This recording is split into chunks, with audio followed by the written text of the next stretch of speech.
Les Dominicains au Rwanda.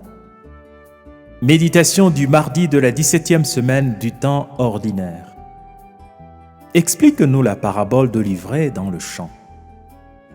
Chers frères et sœurs, loué soit Jésus à jamais.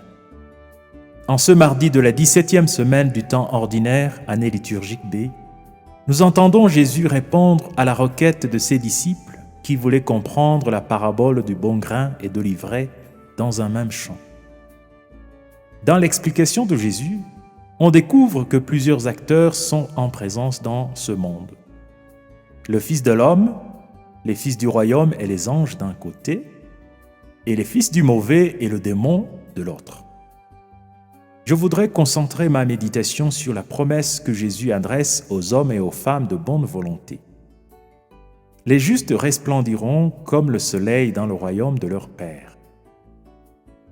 Avec la parabole du bon grain et de l'ivraie, Jésus nous fait à nouveau prendre conscience du bien et du mal qui coexistent dans nos propres vies, dans la vie des autres et dans le monde d'aujourd'hui. Si nous voulons vraiment cultiver le meilleur et éliminer le pire dans le monde, il est important et urgent de réfléchir plutôt sur notre situation personnelle dans le monde d'aujourd'hui et sur la manière de l'améliorer. Est-ce que nous nous comportons comme des fils du royaume ou comme des fils du mauvais? Est-ce que nous nous souvenons qu'un jour, nous devrons rendre compte à Dieu de nos vies et de la manière dont nous aurons fait fructifier nos talents? Frères et sœurs, Jésus nous montre le chemin vers le salut. Suivons-le avec courage et sincérité en nous inspirant de l'attitude de Moïse devant le Seigneur.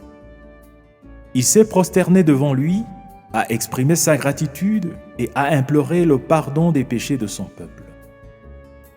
Lorsque nous prions, inclinons-nous d'abord devant le Seigneur et disons-lui notre action de grâce pour les bienfaits reçus.